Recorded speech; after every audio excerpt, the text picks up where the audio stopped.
Welcome everybody to our Monday night class and getting empowered more through education so that you can better take charge of your health. And tonight we're going to be talking about good vibrations and getting your groove back. So I wanted to start out with a testimony that's actually near and dear to my heart from a mentor and friend from several years ago regarding the good vibrations. And in her testimony, she says, in 2012, we had a life-altering event take place in her husband and her life. Says, until then, her intestinal tract had been regular. She had worked for 3 years at that point without true success. But once she added this fiber into her system, it started running like clockwork. And she says, oh my goodness, thank you. And I do remember this. I do know what she was going through and working with and how major this was of a change for her. And I've got to tell you, this really touched my heart. And I really felt like she was speaking. For those of you who don't know, she has since passed. And so speaking from the other side, letting us know how important of a product this was. So when we talk about our fiber, a lot of people have heard fiber so much. It's like, how do we get fiber exciting? How do we talk about this? And I thought, maybe not everyone realizes what some of the signs might be that they need fiber. So I thought we'd have a little fun with this. And that is, you might need fiber if you feel sleepy after meals. So otherwise, maybe your blood sugar is crashing because you're not getting enough fiber in what you're eating, which is so common in how people eat. Not that many people prepare food from scratch at home anymore. You might need fiber if you've gained weight, because maybe you're not getting enough fiber to create that satiation and feel that you've got enough fiber to fill the stomach so that you're not eating as much, along with a whole lot of other reasons. That could be one component. You might need fiber if you have high cholesterol. Fiber has been proven to be very effective at helping to alter and bring cholesterol within a good, healthy range. If you're pregnant, how many of us remember when we were pregnant or have had clients or friends when they're pregnant that their bowels slowed down so much? Well, adding fiber and continuing to take it when you're pregnant will lessen that strain on the system. You might need fiber if you feel bloated after eating. That's telling us we've got some other issues. So adding that fiber in the right types of fiber can help to absorb some of that inflammation and things that are happening from the food choices that we're making. You might need fiber if you feel hungry soon after eating. And again, you're not getting enough density, and most people don't realize 30 grams of fiber we just don't eat it. That could be the difference of getting 3 apples in a day. Can make a big difference in the amount of fiber, and people just don't get it. So getting that fiber in, it also holds, it gives substance to our meals and gives it time to where all the conversion of the carbs or the sugars to the system don't hit so fast, which is why it also helps working with blood sugar, which segues right into that next one. You might need fiber if you've got hemorrhoids. That means there's too much straining going on when you're in the bathroom. Having fiber can help prevent that. And finally, if you deal with constipation at all. So if you are getting in the bathroom and you are having time, it used to be when we were growing up, you have time to sit there and read the paper or read a book. Or now we would say, time to scroll through all your feed on Facebook or on Instagram. Then you probably need some fiber. You should not be in there long enough to have to take your phone or reading material in with you. And finally, it's about the trains. If you're eating 3 meals a day, then you should be having 3 movements that leave the body, on 2 to 3 movements on a daily basis. We compare that to the saying, if 3 trains go in the tunnel, 3 trains should come out of the tunnel. So fiber can help keep us more regular so that those 3 trains or those 3 meals are exiting the station. So what are some other contributing factors for constipation? Now, some of you remember maybe 1 or 2 episodes ago, I was talking about stagnation in the body compared to not having stagnation in the body. Well, one of the things that can contribute to stagnation in the body is absolutely constipation. So just like we talked about, not eating enough fiber can tie into this. Not drinking enough water Drinking water is unbelievably important to help challenge constipation issues. So just eating fiber does not settle it and take care of it. We need to still make certain we get enough water. Out of balance gut bacteria, which can happen from many different things, whether it's food choices, stress, whether or not it's from medications, that can affect our gut bacteria as well. And think about some of the medications that people are using for pain, where it just is the opioids and it stop the spasm. Well, it overrides it, but then we have other things, these muscle relaxers that stop the spasms. Everything sits in the bowel too long. Medications cause a huge issue when it comes to constipation. Eating too much dairy, that can absolutely gum up the system and slow things down. In fact, a little tidbit, if you don't know, one way to tell if you are allergic to dairy can be like after eating some ice cream. If you start, or while you're eating the ice cream, if you start to immediately start trying to clear your throat, like that, that's always been told to me that that was a sign that you were actually allergic to the dairy.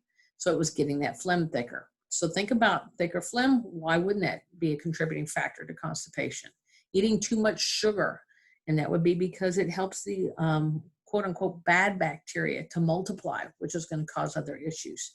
Your unhealthy fats, like your trans fats, eating a lot of the fried foods, lack of physical activity. We tend to have a very sedentary lifestyle. And when we don't move, and certainly if we don't at least get up and walk around multiple times during the day, that causes and helps stimulate peristalsis in the body or the bowel. And when we're not having that to add to support the bowel system, that can also contribute to constipation. Food sensitivities can tie in with this because of the inflammation that happens. Anytime we have swelling of any type of the lining of the gut or any of our cell walls in the intestinal tract, then that can help slow down the bowel. And back injuries, depending on where the positioning is, it can automatically cause a lot of issues for the bowel when it comes to constipation. So any of these things that we've got going on can be helped by adding fiber into the diet, which is why I put it as the top one, or the first one, and then adding the water, and then it kind of goes from there. So when we look at a colon, let's start down here in the bottom left where we talk about a healthy colon versus an unhealthy colon. So in a healthy colon, we shouldn't have any buildup, no gas, no bloating. And if you notice, ideally, a healthy colon would be fairly equal in size as we go through and look at the ascending, transverse, descending, and sigmoid flexure area.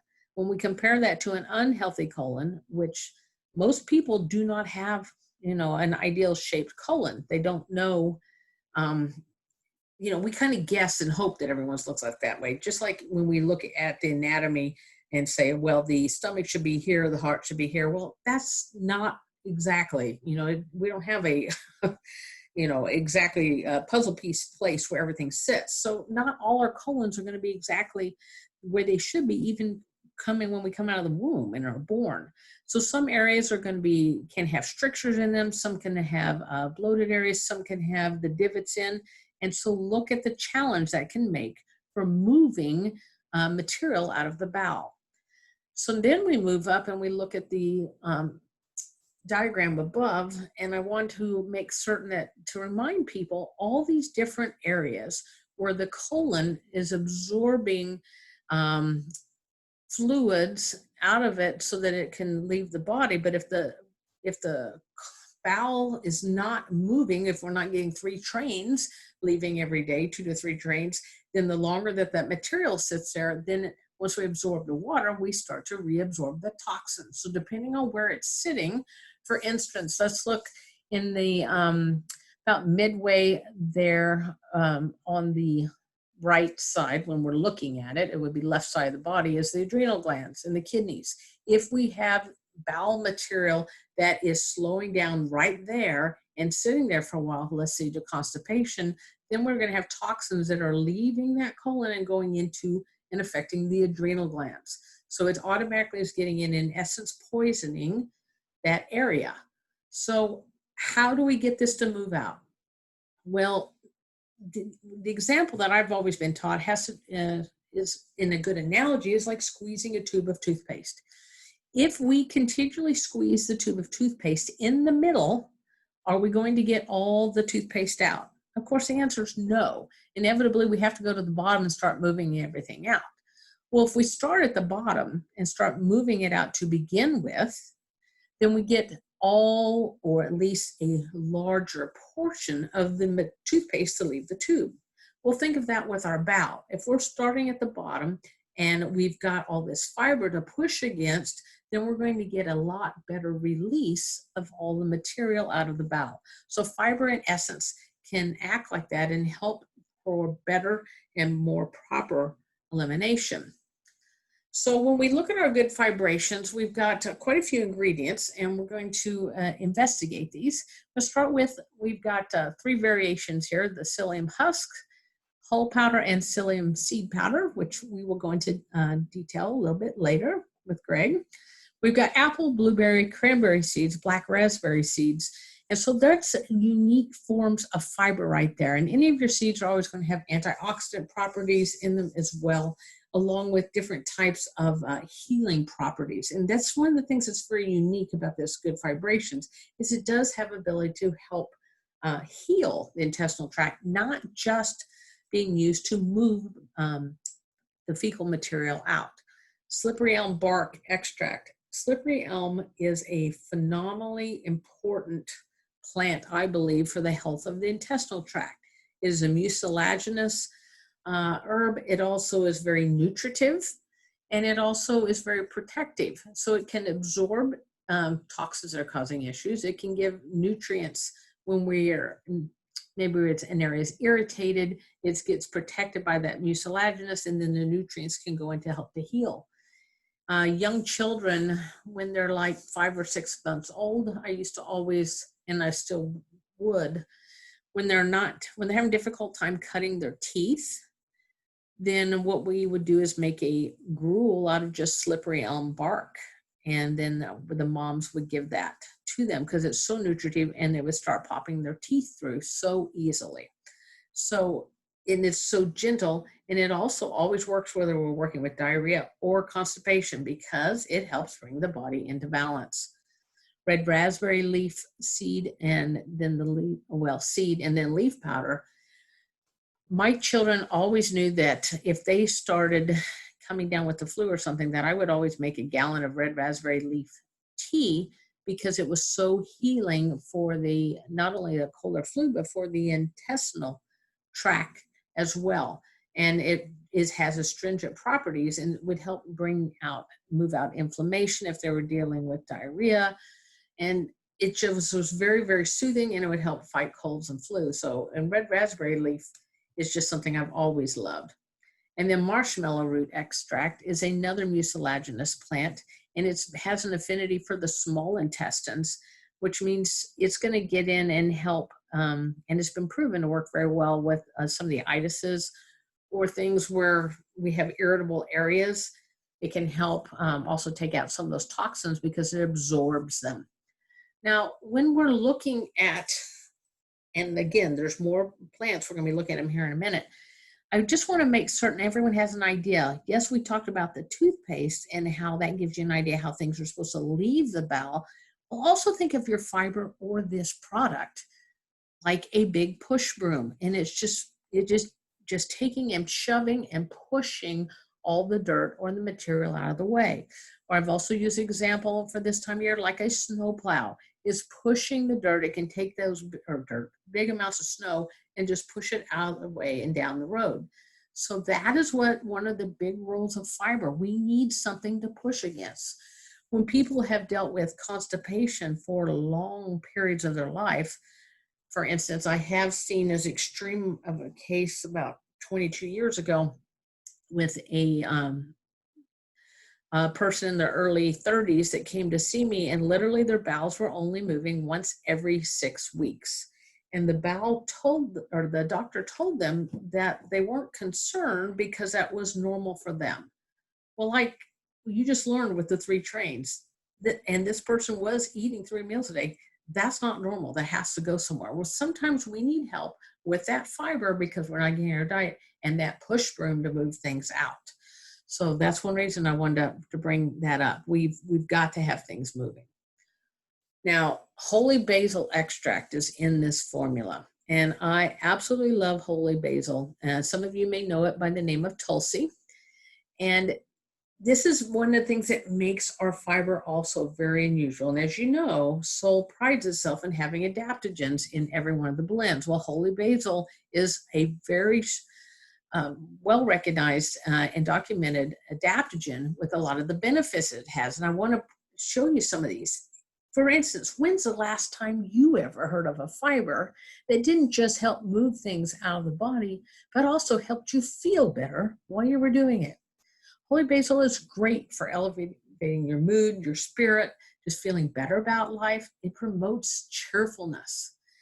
Now, when we are dealing with a bowel that is running so slow because of lack of fiber, we talk about people having stinking thinking. So as that starts to move out, it's not always, going to be that,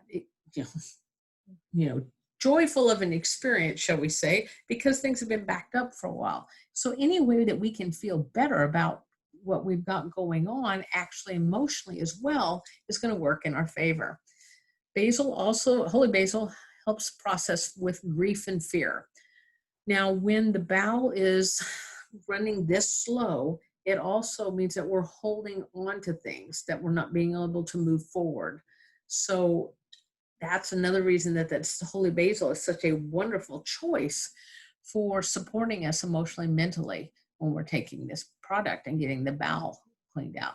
It also nourishes the vital spirit or the heart, helping you to feel like present, being able to bring yourself to the table.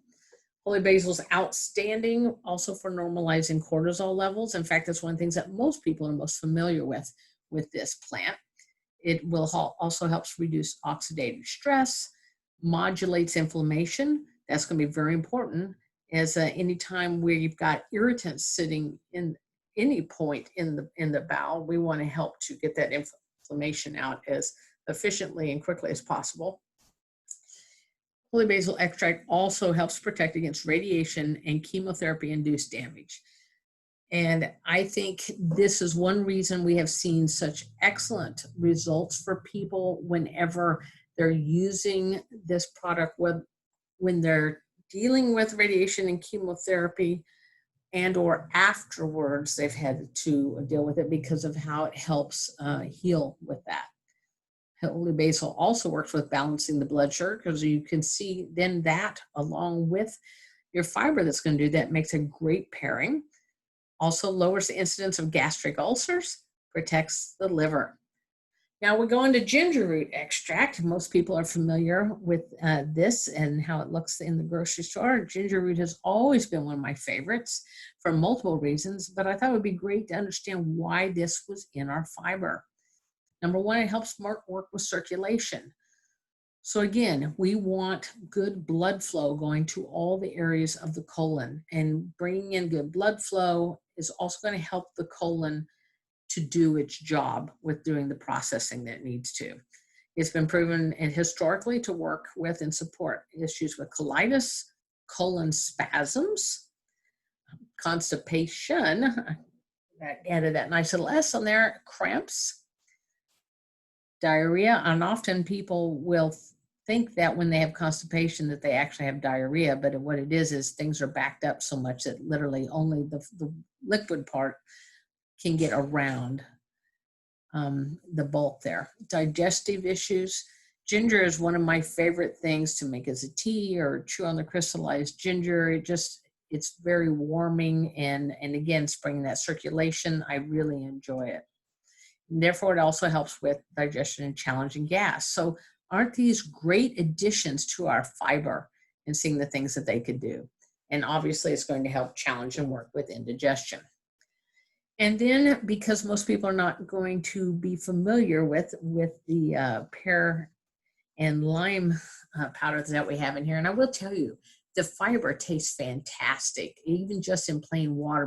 Between this ginger, pear, and lime going on is just outstanding. But pear it does so much more than adding in some of the little flavor. It is an excellent source of fiber in itself.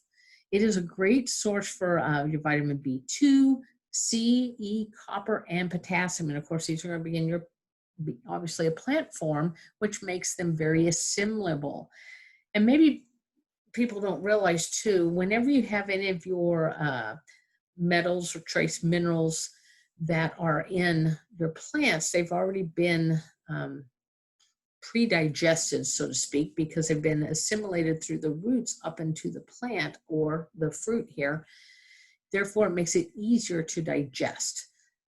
Pears, most people are familiar with apples having pectin, but pears also have pectin, which is going to be one of our water-soluble fibers. And there's two different types of fibers, soluble and insoluble, and we have those both in this blend.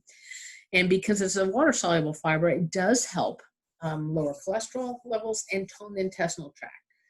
Pectin also is outstanding for helping to soften or gradually break down any type of congestion in the gallbladder. There's a gallbladder cleanses where you use apples and pears as the two main ingredients. And this is one of the reasons, because of what it does to help break down those fats in there through the pectin.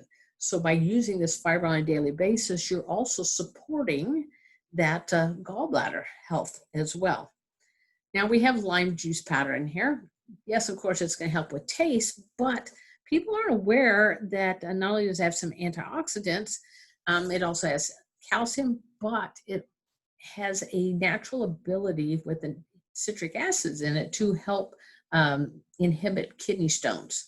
And so that's going to be very beneficial. It also has been, with the hesperidin, helps to lower cholesterol and to get the triglyceride levels where they should be. So these are some unusual things. Why would Soul have something ordinary? We do everything unique and just going above and beyond. So having these additional components that we've looked at here just makes it, again, a cut above the rest. So yes, this is a very simple little testimony, but it's big. And Carrie was saying, yay for the GoodFibrations. She loves how it's clearing the fog. She says that's what it's been doing for her, clearing the mental fog. Well, when you think back from what you just learned, how it could be working with absorbing inflammation, helping to balance the blood sugar, helping to get rid of the stinking thinking, it makes perfect sense. So I love how just straight and to the point this testimony is. And it really does speak volumes for what the GoodFibrations does. And now I've asked Greg to talk about why we have the 3 different forms of the psyllium in our product. So at this point, I'm going to stop the share here so that I can hand that control over to Greg.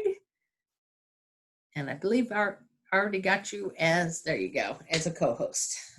Thanks, Valerie. And actually, if you don't mind, I don't know if you can, is it easy for you to jump back to that slide where you had all the fibers on it?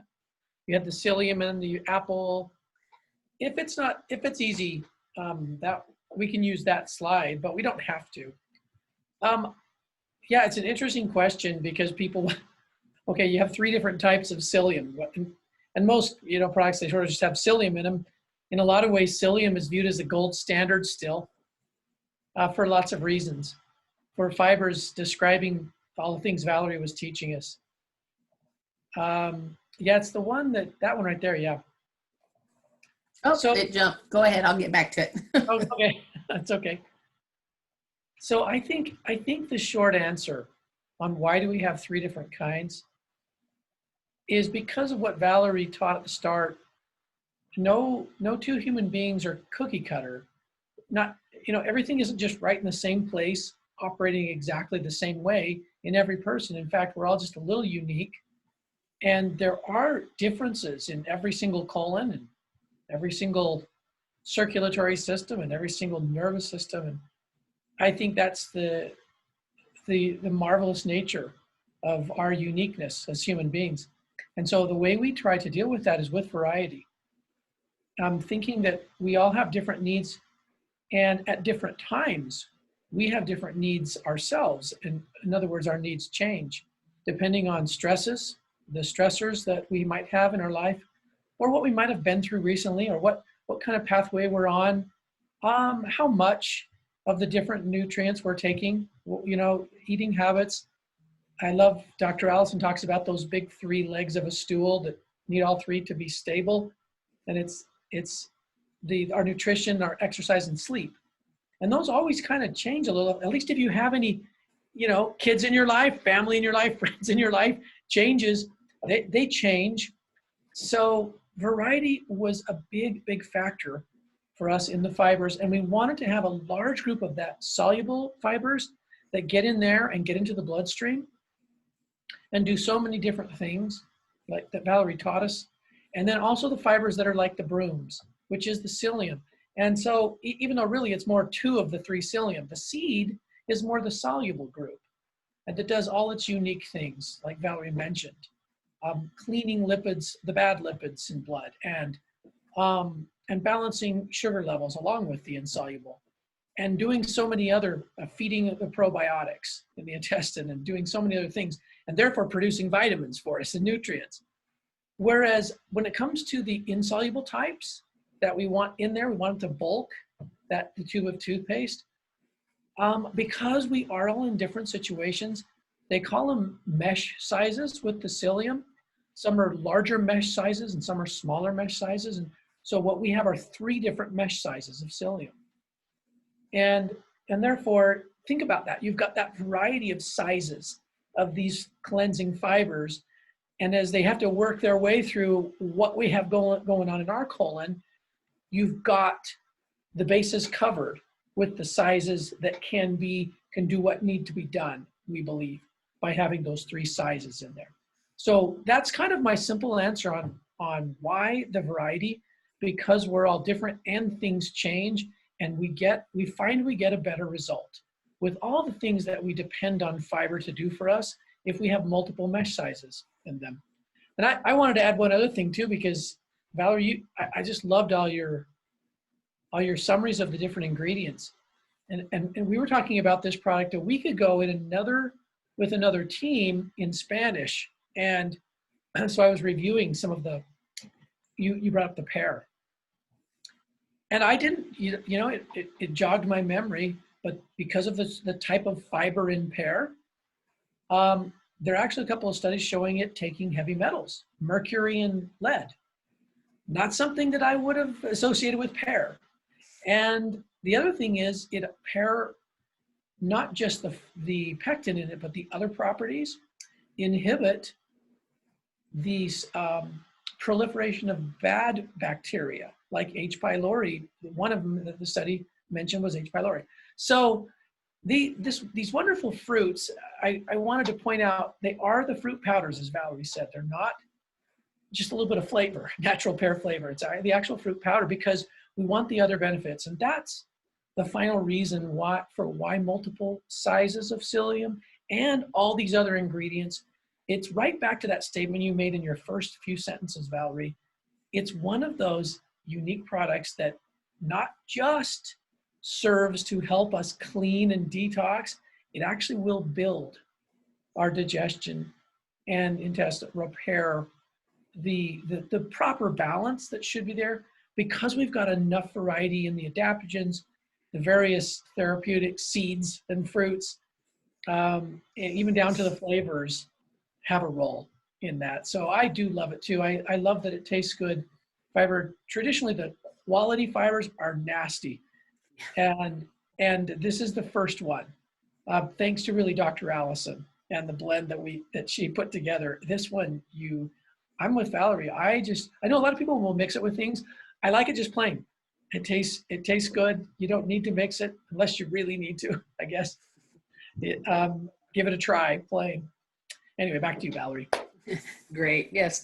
And I do love too the fact a lot of the fibers out there, because they don't tend to taste good, have sugar added to it, which ends up creating other of these other issues that we're actually trying to get rid of. And we don't have to worry about that with this product. We've got that as addressed as usual. Yeah, and Valerie, you made me think of one more thing. We were having fun one day when we were launching, just when we were about to launch GoodFibrations. So we bought 4 or 5 fibers that are the most popular that you might see on advertising. I won't name any of them. Brought them into the office, and several of them actually tasted wonderful.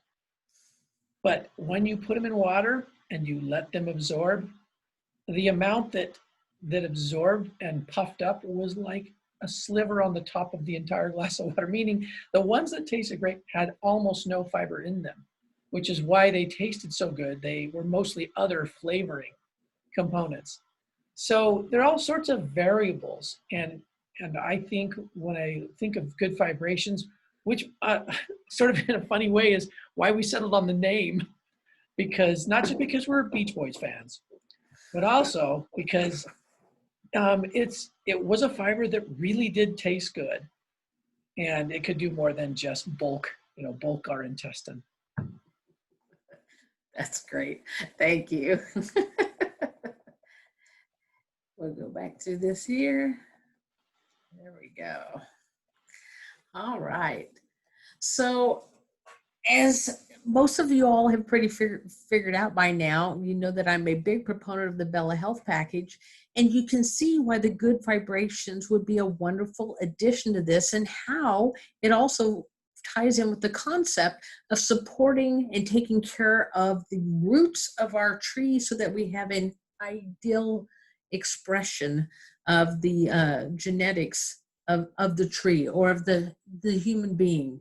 Or that's what we're talking about. So if we look at those different principles that we've learned from what the fiber is going to do, we tied in with what the vital is going to do is one of our foundational drink and addressing pH and supporting kidneys and so much more. And then we've got Cinnamate also addressing blood sugar, liver, focus, multiple things. We've got probiotic and Verizymes between the two, looking at supporting the good gut bacteria, which now we know the GoodFibrations is also going to support by having the right types of fiber in there to help that prebiotics also have that place along with the probiotics. And then the Verizymes for the digestive process, how could that do anything but help support that whole foundation of our body, of that tree, so that we have that very nice, healthy expression and better growth. And after all, isn't it about getting the best? To me, it's about getting the best life possible, and quality of life has always been high on my list of things. And I realized I just led perfectly into what I had for my quote here. And it is a very simple quote, but it's very deep in meaning. Ignore your health and it will go away. And that's a quote that's been around for a long time. And think about it. We can't take for granted what we have. We need to be proactive to protect, support, and help it to propagate so that we continue to have our health for as long as possible. Because having good health, in my mind, also helps us to have quality of life. And that is such a huge gift. So next week's topic, we'll be looking at the fast track and getting things up to speed. And that will be, as with all these, next Monday night at 6:30. And I hope that you will get the opportunity to join us then.